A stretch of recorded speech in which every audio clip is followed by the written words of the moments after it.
Okay, so the universe is really fucking big. Like your brand is big and old. It has many millions of stars, and the funny thing is that it has 56 billion Earth-like planets. Planets that can be like Earth and that can have life. Is that working?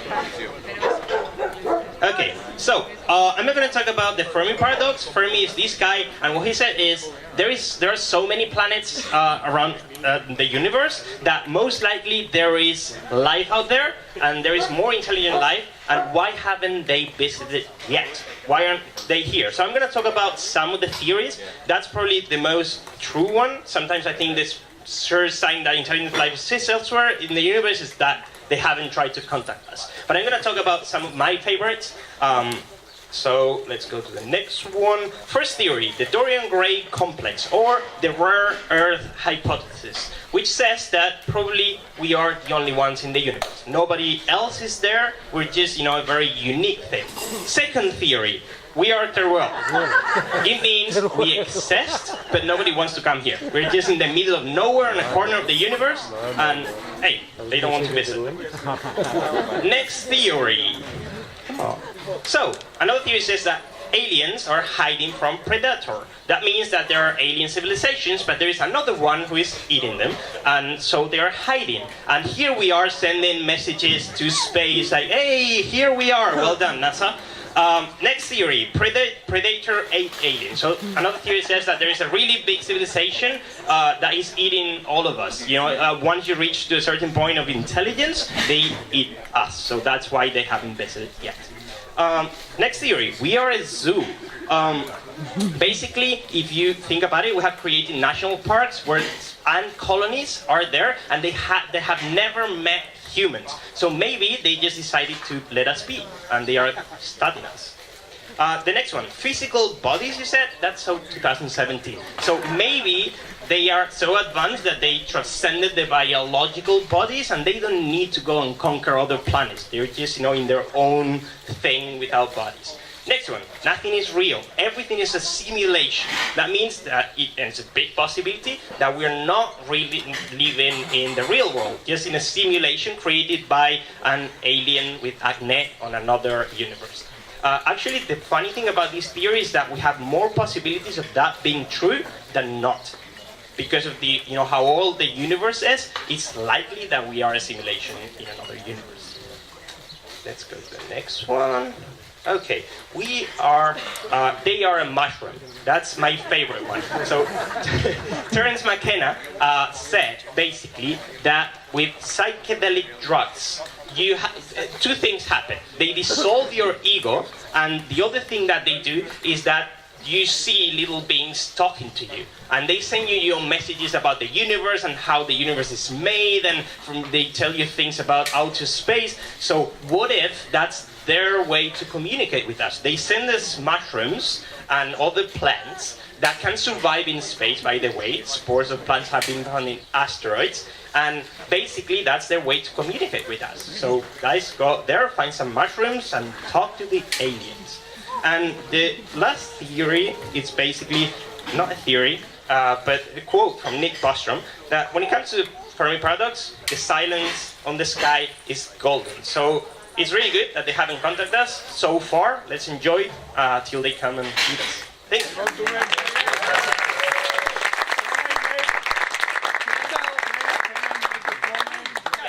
I think the argument is over, and we now know for 100% that there are aliens, because it's impossible that Trump is a human being, he's an alien. True that. So I forgot to mention, do we have something happening over here, the gin bar. But let's not all rush over there. Let's go one by one, civilly, and go there and ask where your gin is. Is it over there? Yes! But you're speaker, you're allowed. You get priority. It's alright.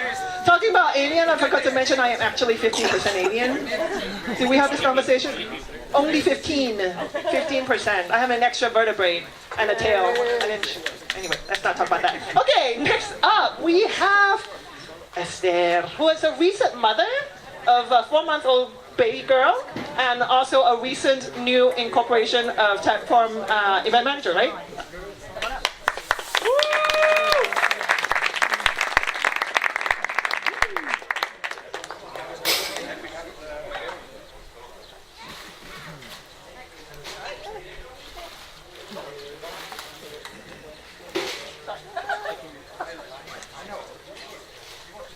You're running.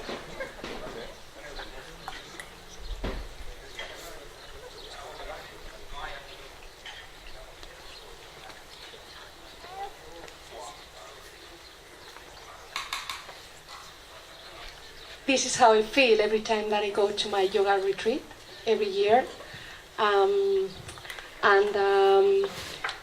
it's quite like this, actually, really peaceful and really beautiful and connected. This is how I feel when I come back after 1 week of driving car and a lot of meetings and an inbox, plenty of unread emails.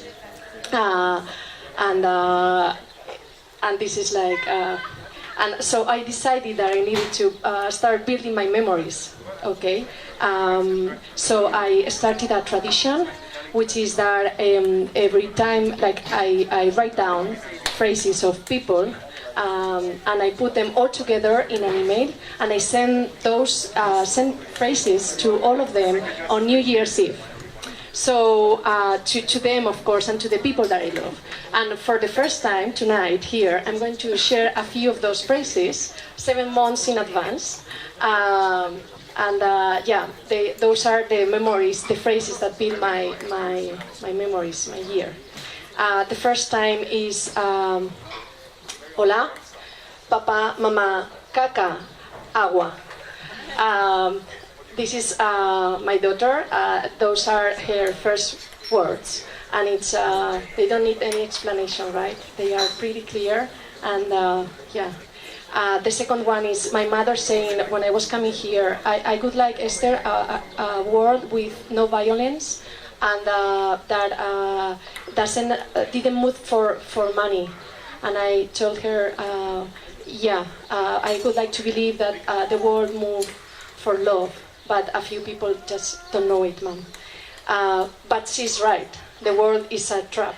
So that's why we need to work in the inside, because there is no other place to do something, right? Because when you believe that, you just follow the green lights.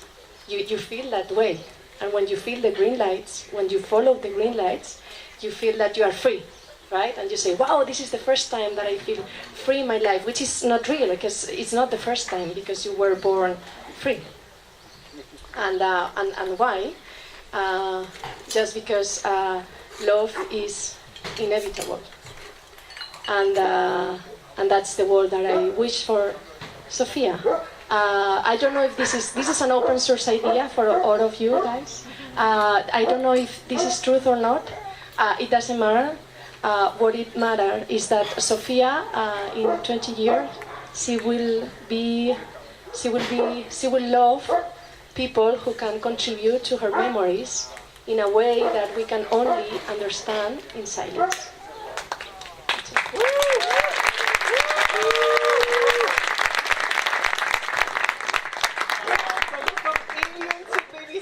Yeah, that's so sweet. We should have just hug. We should hug. Shouldn't we hug? But do it properly. Do you guys know how to do proper hugs? Apparently not. Okay, so we're gonna do this exercise of a proper hug. You have to. It's a right. I need a partner. Okay, so you have to do a right-sided 6 seconds hug. So right-sided. There we go. 6 seconds hugs. 1, 2, 3, 4, 5, 6. And there's a scientific reason for this. It's because it's heart to heart, and it takes 6 seconds for oxytocin to be released so that you're making bonding with the next person. So go for your right-handed, right-sided 6 second hugs right now with your partner standing right. 6 seconds.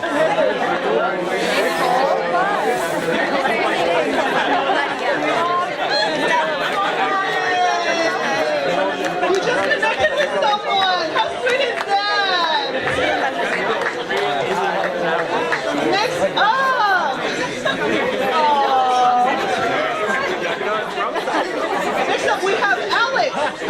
we're going to talk about what? Artificial intelligence, right? Something.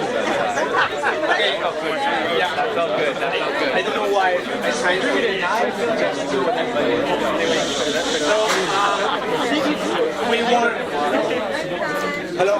Yeah, we work. I work in a biomedical research center, and we use machine learning to build these prediction models for disease. So we help doctors to diagnose diseases using machine learning.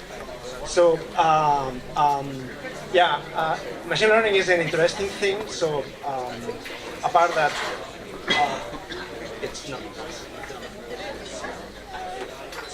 some reason. Okay, so probably machine learning appeared for several reasons. I don't know why we started research on machine learning.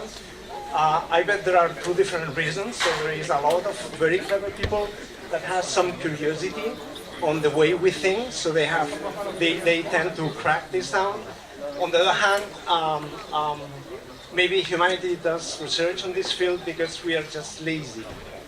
So we have seen a lot of research on this. I think that we do it because we are lazy and we want machines to do our job.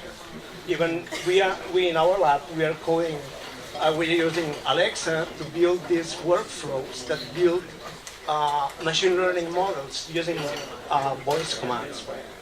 It's supposed to be in this video, but it's okay. So we also saw today a very nice talk from Pascal, showing very nice performance of machine learning and some issues in machine learning and deep learning algorithms. We also have cases where machine learning is not working, where with some data is really producing very weird results. But what I really want to talk about today, is it something in the slides? Okay. There is also another very interesting case where there is a machine learning algorithm that wrote a book, and this book was finalist in a literary prize in Japan, which is a very interesting thing. But actually, the most interesting thing that I think it's happening is what had happened in the job market. There is a very nice study in 2015 where they studied 700 different occupations, job types, with some detail, and they used different variables measuring which perception and manipulation you were required, creative intelligence, social intelligence, and they compute this probability of computerization between 20 years of this particular job. So, and they could predict how different, depending on the salary, is this probability of computerization, which is not that different, and how different it's depending on the level of education. But maybe the most striking thing that it makes me think a lot is that 40% of American employment is actually on very high risk of computerization thanks to this research that I am actually doing. So, so maybe, I don't know if this is going to work or not. I don't know if these predictions are real or not. There is a lot of theory of that. But that makes me ask to myself two questions.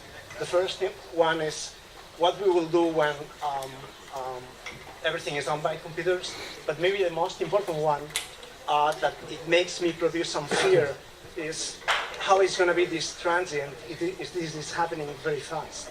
Because if so much people is losing their jobs within 20 years is not that large. So it makes me some unrest. That's my thought. Seriously.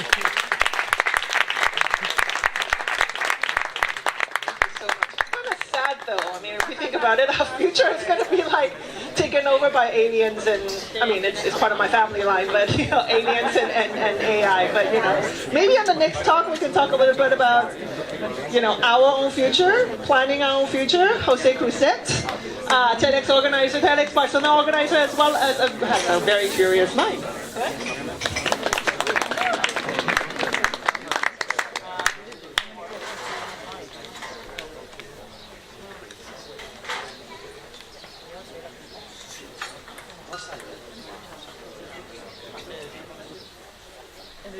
Okay, in work, usually when we have projects, we have goals, we have tasks to do, we have project plan. No, we use always in order to fulfill our goals, to reach the goals. We have a plan, we have a deadline, and we have usually calendars. But in the most important things of our life and in our life ourselves, we don't use calendars. At least not for the whole life. So what I want to explain you to today, what I want to present you is your life calendar, with which you can achieve your goals, and in order to not regret your life. How do you do this? You go to Excel and you create 52 columns, and it's 1 year. Each column is one week. So, and then you take this line and then you copy it 90 times. So for each year of your life, you copy it 90 times. So you have here your life calendar. Each box is 1 week of your life. So this is your whole life. We expect you're very sportive, very intelligent, so you will become 90 years old, don't worry. You're somewhere in here, some people are here, I'm more here. Anyway, and then what you can do is, first of all, you have to be very true to yourself. This is you. There's no second page, there's no more lines. This is what you have. What you had and what you will have in the future. And that's true. So you can point where you are. Here you are. That's where you are. So the first thing what you have to do is you be realistic. Really, there's no more lines here. Please, you have to accept it, because when we live in our daily routine, we think, well, we live endlessly, but that's not the case. The second point is, well, you can see here where you are, what you did with high school. Everybody of you can then go to Excel, can color these boxes, then you know more or less how much career you still have to do and when is your retirement. And then you can also put in the calendar also what you did, the achievements. So, for example, here when we say we look at our life, you can also compare your life with somebody else. You can compare the life with famous people, for example, where they died. So if you're here, so you're very lucky. For example, you will die after Kurt Cobain, Jim Morrison, Jimi Hendrix, and even Amy Whitehouse. So you will be older than them. You can be very happy that you're older than them, and most probably also than the others. So the second point is you have to be very proud. So you put here in your calendar, and that's very true. You put in the calendar what you did. So your exam, your first boy or girlfriend, when you bought your first car, when you had your first job, you put all this before the point where you are living. So you put everything there. Use colors, use coloring, different colors for different kind of areas. Private or business or other stuff. And the third thing, what you have to do, then you have to look into the future. Okay, the third thing, you have to compare yourself, for example, with Roger Federer, and then you can see what you did and what he did. So be careful, this might be a bit frustrating, but anyway, it's here for your information when he won the Grand Slam. And so the third thing is, motivate yourself, so look into the future. So put whatever you want to achieve in the future, put it in the calendar from now into the future. So if you want to buy a house, if you want to, create a startup, want to sell a startup, family, kids, and all these things, put it here in the calendar from now on down to the future. So you see it and you have it always present. Then you have the calendar, you print it out, you put it in a drawer, so you have it always with you, and then you can always look at it, so you never forget your goals in life. Because the most important thing is, at the end of your life, you don't want to regret not having done something. You can make mistakes, but you should not regret having done something or having not done something. So that's very important. So do it tomorrow, print it out, and leave it in your drawer. Thank you very much.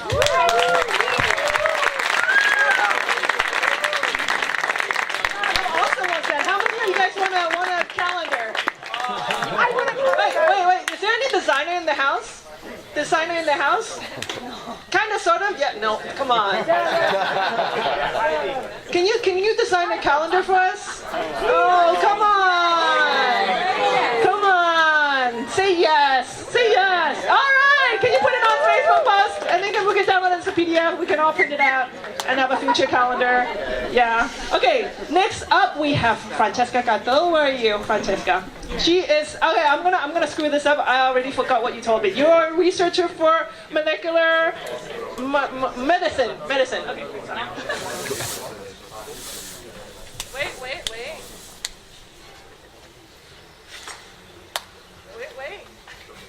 Hi, go. Okay, so human health is faced with many challenges today. And we must know that science is trying to find solutions to these problems. Well, there are probably a lot of physicists here in the audience that struggle every day with problems like how the sun rises or how's life on Mars or things like that. Well, this duality of simple but complex is really fascinating and exists on macro level but also on micro level, as in our cells, in our body, in our DNA. So it can be a bit awkward now, but look at the nose of the person on your right side. It's just a nose, right? But it looks so different from yours.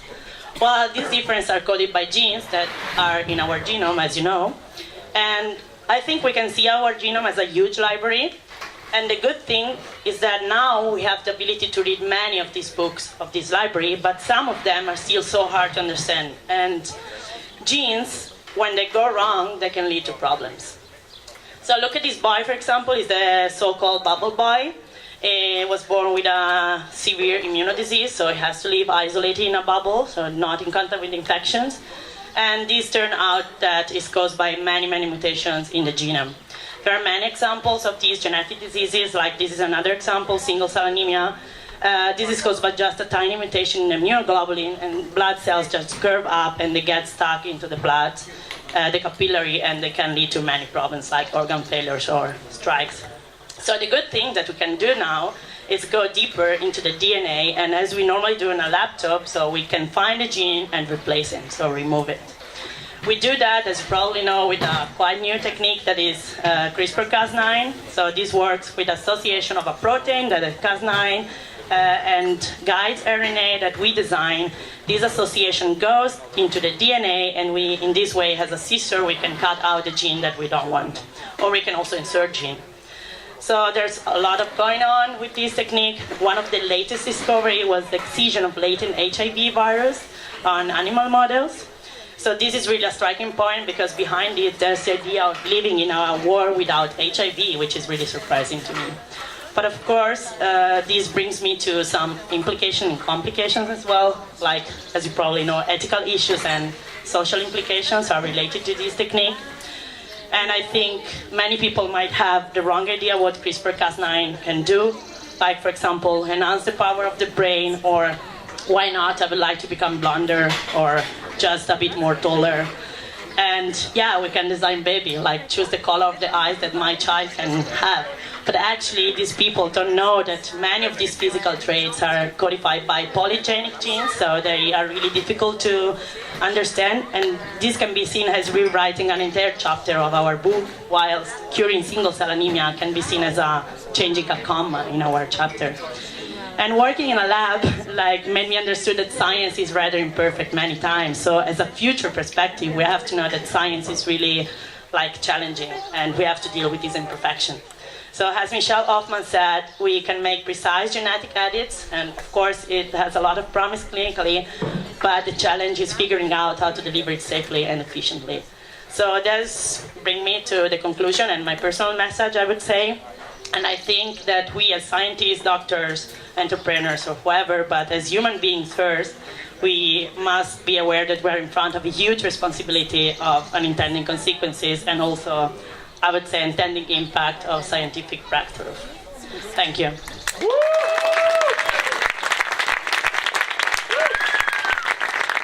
I hate it when there's such brilliant young people on stage. I get so jealous. Okay. Young and brilliant. Young, I like you already. I like you already. Which leads to my next. I love presenting you because everyone gets a wow, because he really sucks at presenting himself. So the next up is Pascal. Okay, wait for this. Pascal is probably, I don't know if it's true, but I think it's aside from the kids, he's the youngest. Is it possible? Participant here at KINNERNET? It's very possible. I'm not gonna disclose your age, but I will tell you. He's 45, he said. Bitch. But I can tell you that at 16, can I see this? At 16 years old, this kid worked for Google X. At 16 years old. So, we want to listen to what he had to say. I want to listen to what he had to say. Are you ready?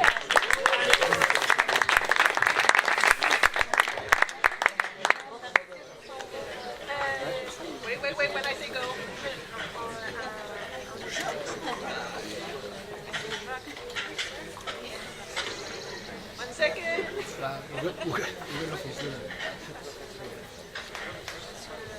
many tabs open. Okay, so I want to talk about this. I don't know how many of you remember it. It's a DeepMind beats the world's human best player at Go. But at the same time, can you please press? No, you need to press. At the same time this happens, we build machine learning algorithms that we don't really understand and we don't know what's going on, and we treat them as black boxes and nothing really happens, and if we want to get input modified, we don't really see what's going on there. Where is that on the next slide? Thank you. I think what we need to be aware of is that there's no single thing called AI. It's a sort of toolbox of many, many different highly complex things. That each of them pose different challenges, different opportunities, and it's a lot about applying them. Yes? No, it doesn't. See? No, I don't. Okay, deep learning is one of the most prevalent ones of these. It works by many linear transformations of one input to some output. For example, faces. If you want to recognize faces, you can press. You can just. One example. Talking about AI can't even operate a keynote. It worked when I tried it. Seriously. One of these examples is Q-learning. What Q-learning can do, you can see on the next slide. Where a video should load. Okay. Okay, but it's able to play games. Yeah. People talk about exponential growth of computing capabilities all day, but if we actually look at what we're producing as humans on the algorithm side, Siri is pretty dumb still. And on the next one, my biggest fear, therefore, with artificial intelligence is not Skynet, but getting stuck, which is something that happens all the time, and we need to find different solutions other than only correlations, and that is what these systems are based on. For example, one of my favorite examples is if you ask one of the best image recognition algorithms today what he sees on this image, he'll say 95% Tiger Woods, but also for 4% a golf ball, because they're on the same image most of the time. Next slide. If you this image came up earlier, but it was praised as sort of how good we're doing today, but I don't really think that this is a dog jumping to catch a frisbee, or this is a refrigerator filled with lots of drinks and foods, or this is a yellow school bus parking in front of a parking lot. So we have lots of stuff to do, and we need to get away from correlation-based systems. One of the interesting examples as well is if you look in the visual genome, it's a nice search engine for visual images, and you type in angry, you get really nice, cute-looking boys with angry bird ties, which are not really angry. Yeah. There should be a video. Okay, but then, yeah. No, it's a simulation of hundreds of thousands of neurons. I can't do that. But you could look at my brain and then you would see it. But also, if you ask search engines about simple things like the cost of a transistor, when some Mac was released, they'll talk about super giant games and weird things that doesn't have anything to do with what we're actually asking. Siri and a knowledge engine called Wolfram Alpha, which is priced as the world's smart computer, don't do anything but giving you the stock price of some stock that builds transistors. Or Siri pretty much only pings the Bing search engine and doesn't really give you any smart results. Next. AI is also hackable today. You can induce some white noise that is optimized for something on an image that is recognized as 60% being a panda, plus then some white noise, and the network is 99.3% sure that's a gibbon. And for us, it still looks like a panda. So these systems have properties that make them really vulnerable, and you need to think about intelligence as a sort of suite of skills that we have, which span from planning, analogy, reasoning, language, to abstraction and perception. But AI today is only a little bit good at perception and will, using the tools that we have today, never figure out the other things, which asks for a paradigm shift. For example, this should play. Okay. Okay, but I uploaded it. See, it works. For example, looking at inspiration from the brain. Next slide. I just jump it. Which can do pretty much all the things with the same infrastructure. We only have one brain, and that can do orientation strategy, vision, audio generation, as well as audio recognition, and all these other things that we can do with one algorithm. Next slide. And that yields, that unlocks all the different use cases that we would have with AI today, where we can only talk to our phones and then have images tagged and recognized today, which is not really impressive, if you ask me. Next slide. One of the interesting quotes here is that human beings viewed as behaving systems are quite simple. The apparent complexity of our behavior over time is largely due to the complexity of the environments that we live in. So you need to think about something similar in terms of AI, and if you want to predict the future, you need to create it, but not in this slide.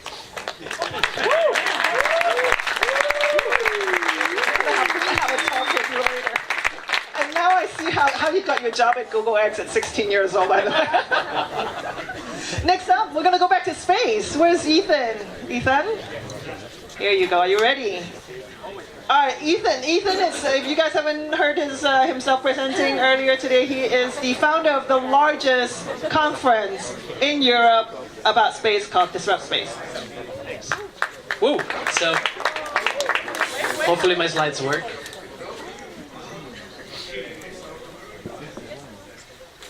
Okay, so yeah, setting some expectations. So, for some of people, majority of people think space is about NASA, is about astronauts, of course aliens. If you want to know where the aliens are, just wait until the end. But space is about a lot more things. And if we get next slide. Okay, this is Barcelona from space. And if you see the green points, space allows us to do things like analyzing the health of every single tree in the city. So, red ones are dying, green ones are healthy. Look how beautiful. Space also allows us to connect via satellite. And today, there's 3 billion people that have no access to internet. Satellites can allow us to just connect every single person in the planet just instantly. And yet, this is actually it's a result of exponential growth, but this is not what it's showing. It's actually the left picture shows how NASA builds satellites. The right one is how startups do it.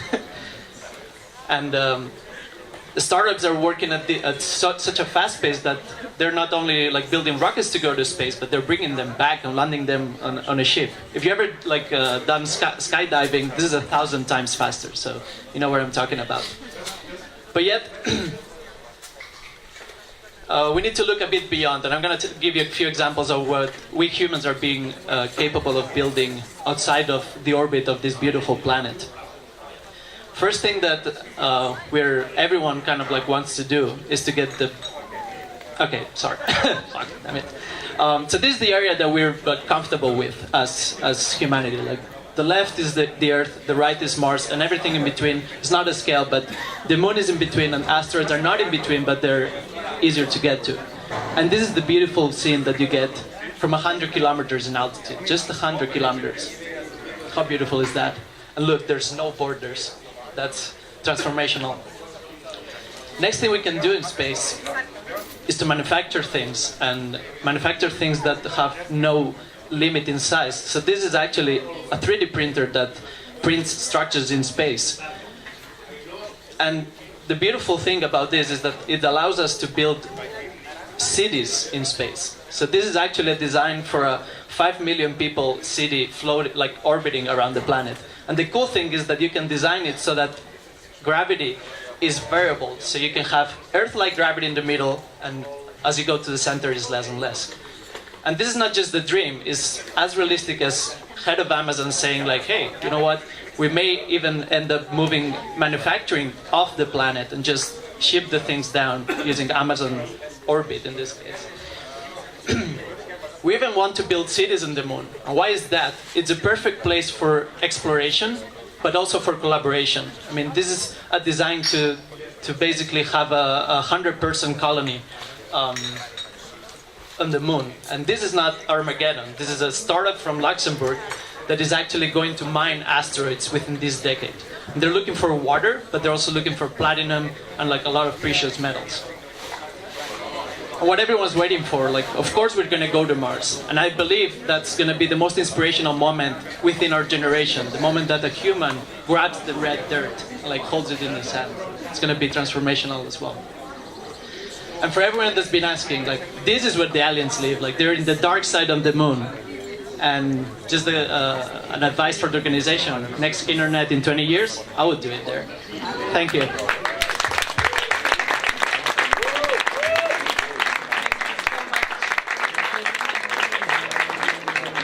All right. So we talked.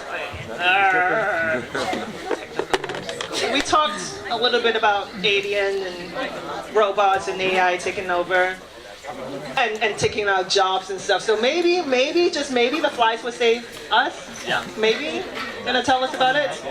Yeah, coming back to the Earth, coming back today.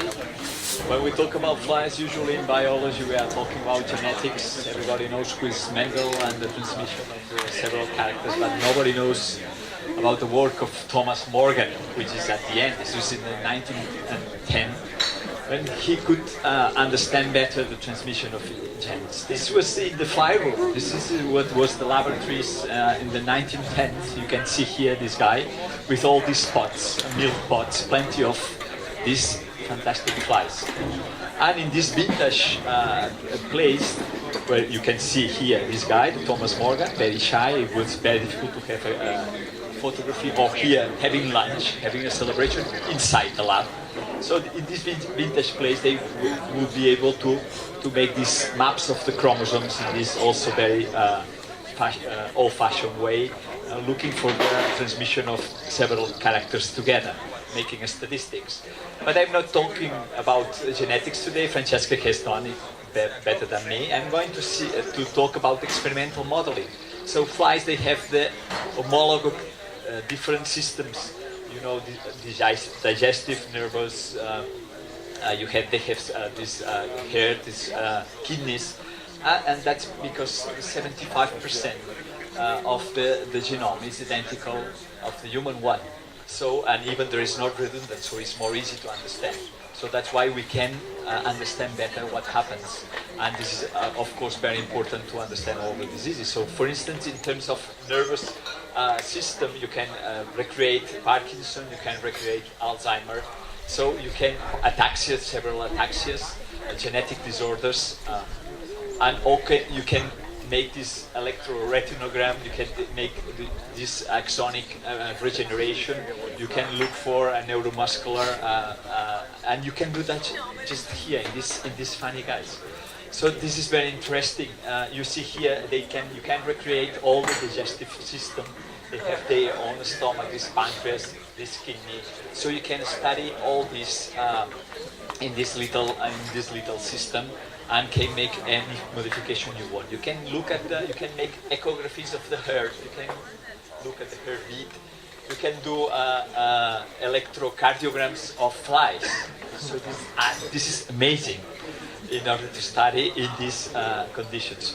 And we are really interested because we work in infection, we work in tuberculosis, but you can recreate also all these infections, skin, lung, digestive system, and reproductive organs.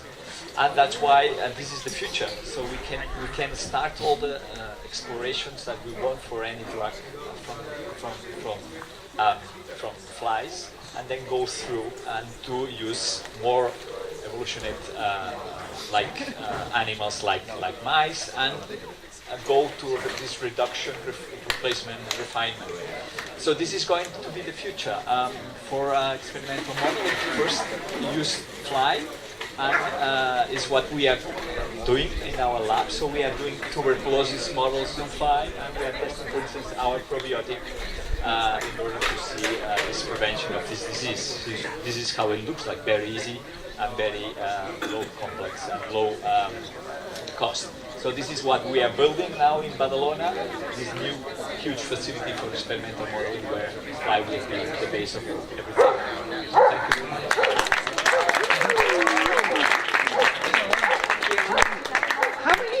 are Black Mirror fans? Have you guys seen the episode with the bees?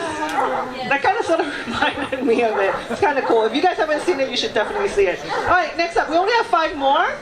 So get your gin and sit back down, because if we don't finish this, we're not going to have dinner. I can tell you that already. So next up, we have Josep Maria. Josep Maria works for the Research Center at Biometric Engineering at UPC. He's going to talk about something that, yeah.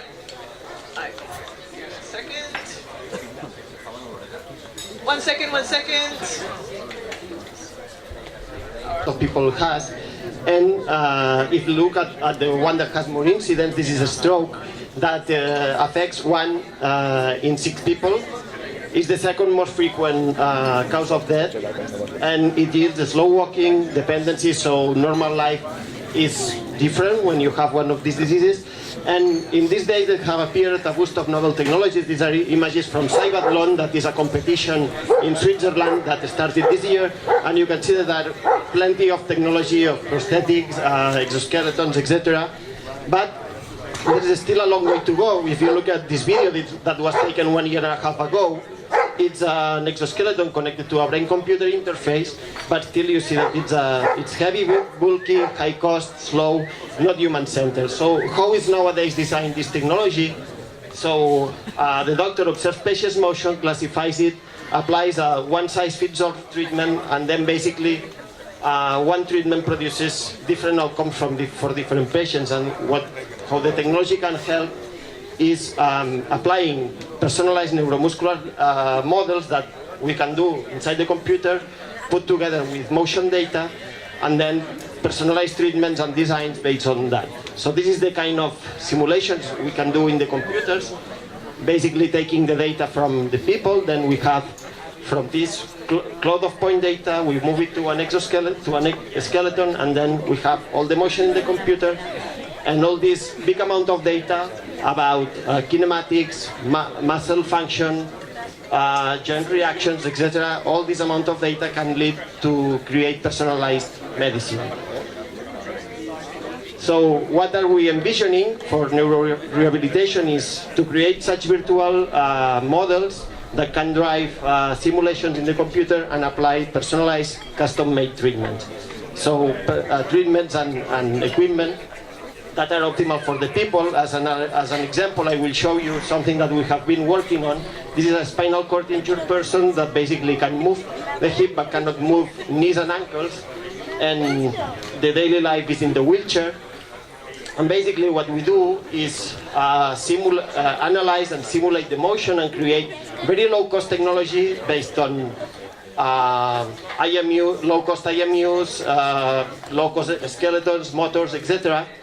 Simulate the outcome that such technology could have on this patient, and then from the computer simulation, develop the technology that can, at the end of the day, help the person walk better. So this is after doing this design, so we are applying electrical motors at the knees, this person can walk more dynamically again, and with a more human-centered design and personalized to the person. So basically the take-home message is that in these days there is an amount of low-cost technologies, 3D printing, electronic, we have big data from the models, and we are a large community, and by combining this we have a very nice ecosystem to create technology. And I would like to finish with this sentence by the director of IBM for disabled people, that for people without disabilities, technology makes things easier, but for people with disabilities, technology makes things possible. Thank you very much.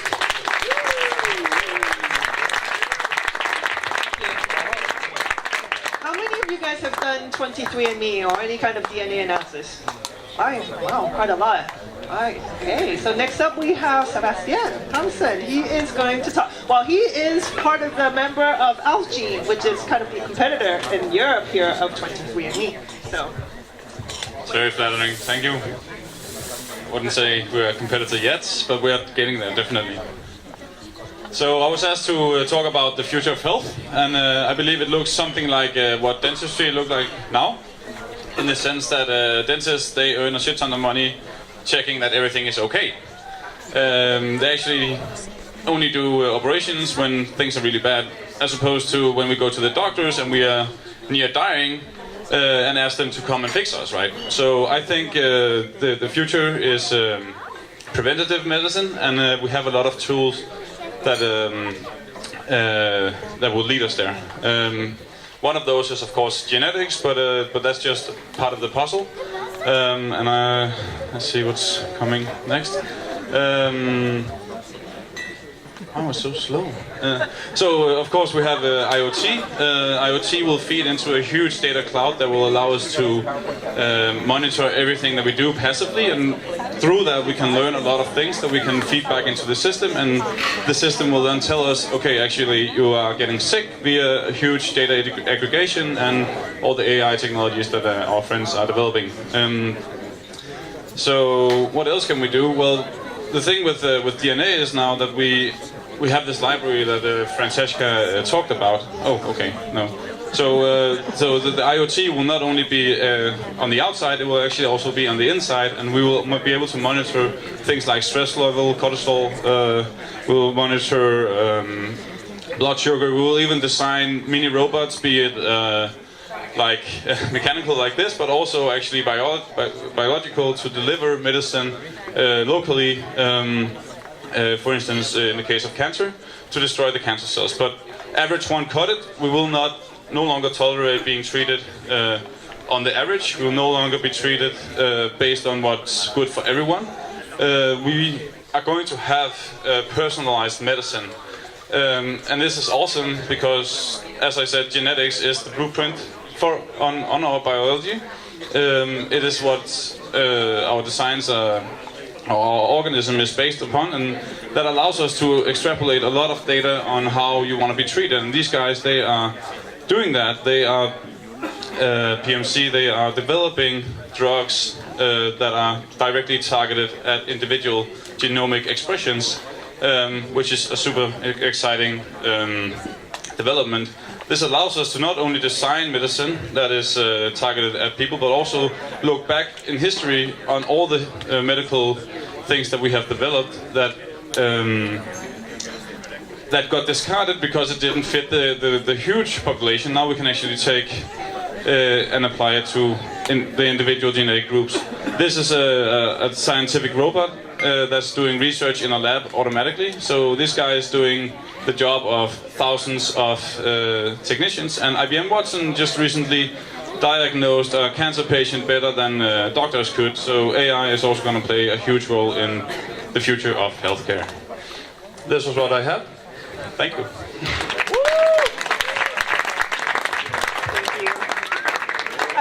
I love Ignite talks because the speakers have no control over the slides, and it makes them really nervous. And I like making people nervous. So are you ready, Bea? So we talk about health, we talk about science. That was a brilliant presentation. I'm kidding. You know I love you. You know I love you. So we're going to talk about food. We're going to talk about the future of food with Bea, who is the founder of Food Tech Magazine. Food Tech Magazine. Okay. Sorry, I hit something.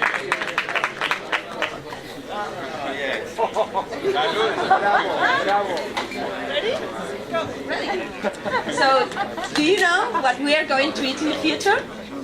Because we are really in a food revolution. And this revolution is here because first, we have to address serious challenges in the future, and also because of technology and digitalization. In a few years, in 2050, we are going to be 10 billion people in the planet. And if we keep on eating as we are doing right now, the same amount of meat and the short amount of species, we will need 4 planets to feed these people. And especially if we keep on wasting food as we do right now, at home, in the restaurants, but also in production. On the other hand, we are concerned about our health and our well-being, but also we want trust. We want to know what we eat. So for this revolution, we have, I'm going to talk about a few examples of what we are going to eat. Do you know what's that? It's considered the most expensive wine in the world. By the way, it's Spanish. Okay? Are you sure what you are looking at? Because maybe if you look with different eyes, you will see that it's a bunch of molecules and chemical links.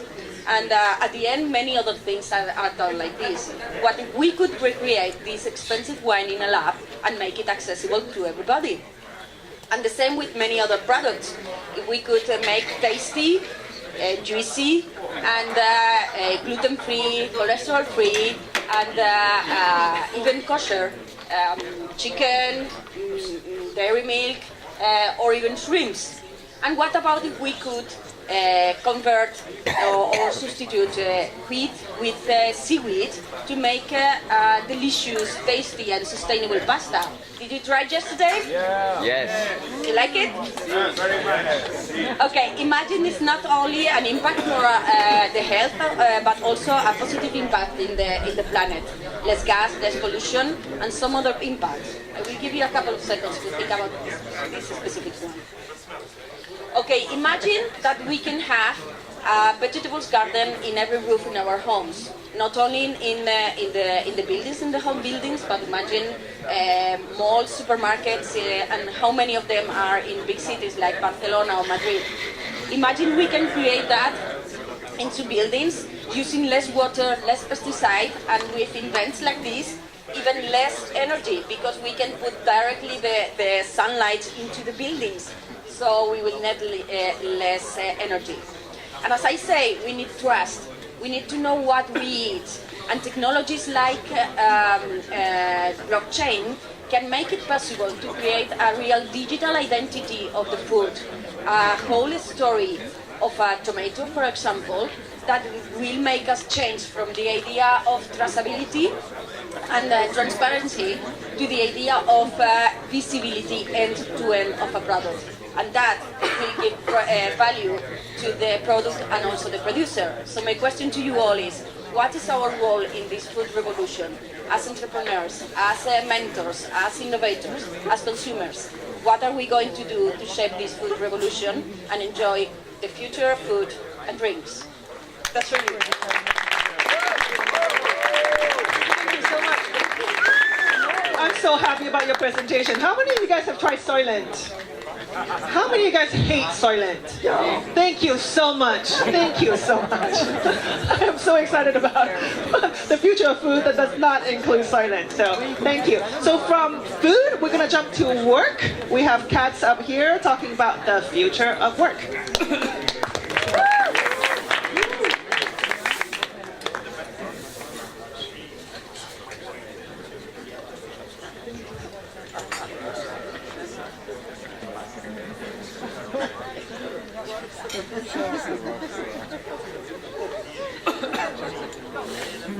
Work sucks. 67% of the worldwide workers agree with me.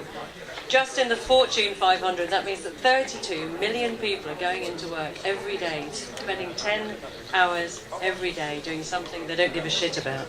Only 13% of workers actually enjoy work. These 13 people are people who have some control over their destiny, or work at the kind of company I call talent magnets. Now, what's a talent magnet? In my simple mind, there's two sorts of companies. There's the dinosaur, and there's the talent magnet. Dinosaurs were designed for the industrial age to make widgets. Workers were hired to perform manual, repetitive tasks.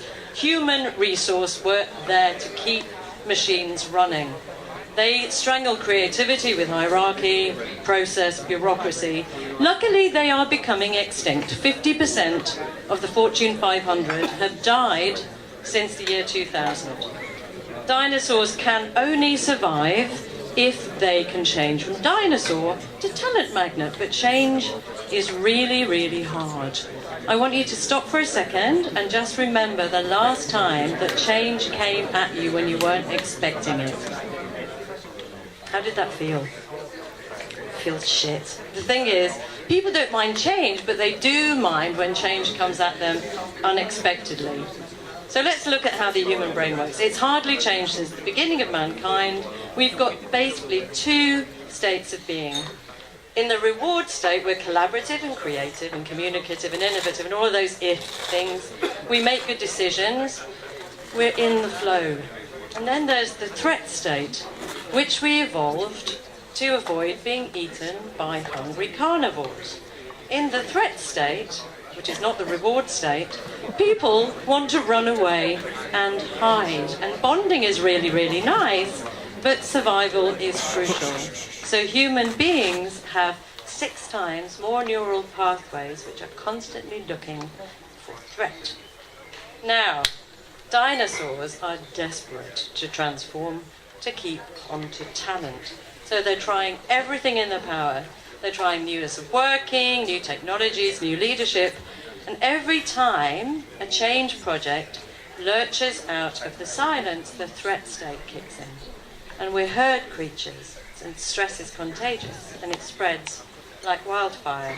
Companies are wasting $12 trillion every year on failed transformation. $12 trillion.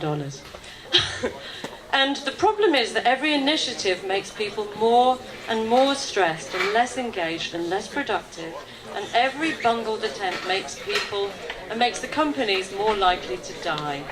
Now, certain triggers trigger the reward state. Empathy, we've talked about it a lot over the last few days.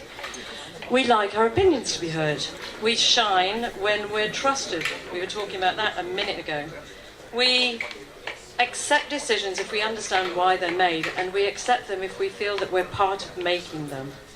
So let's have a quick look at the way that the dinosaur companies work. Decisions are made behind closed doors, change lurches of people unexpectedly from the silence. People are micromanaged within inches of their life.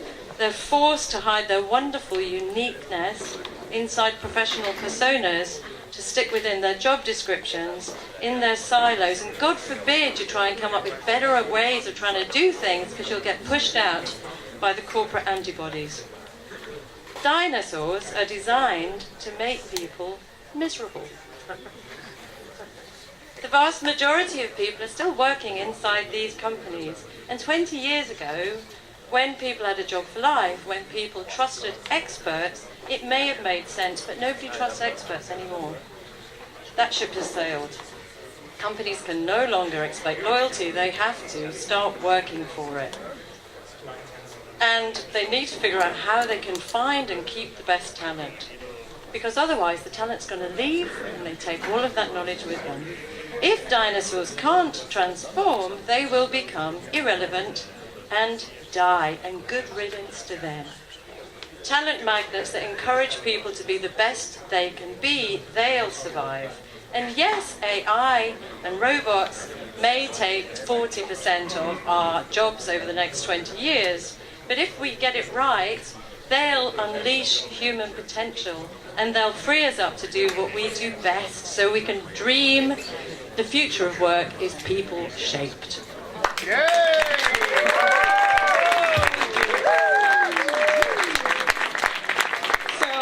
We all know that here we have exceptional people. We are KINNERNETers. We actually don't work here. What do we do at KINNERNET? We make, we have fun, true.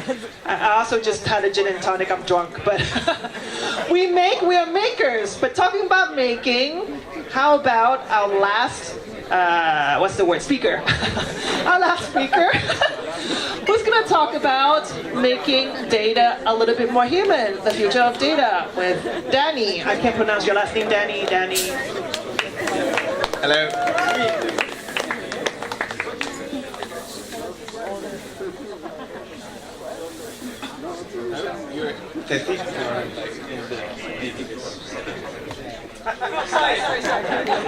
In fact, yes, she is drunk. Okay, well, there's been a lot of talking around data. In fact, we're living in a world that is being surrounded and being created by data-driven decisions. And this means a lot of things, but it means that we are somehow experiencing a little problem. That is, there's been a huge hype over the last years saying that a lot of people, companies, and resources have been invested in generating lots of data, but actually, what the hell data is? Like, there is a lot of people and companies that are investing on that, but when you ask people what's data, they just like look at you saying that, what the fuck is data? And this is a huge problem. Actually, you can look at it when you search for data in Google, and you just somehow find a lot of images that are more into metrics than into what data really is. Actually, you can even find like data over there from Star Trek, but data is talking about humanity. Data is talking about our reality.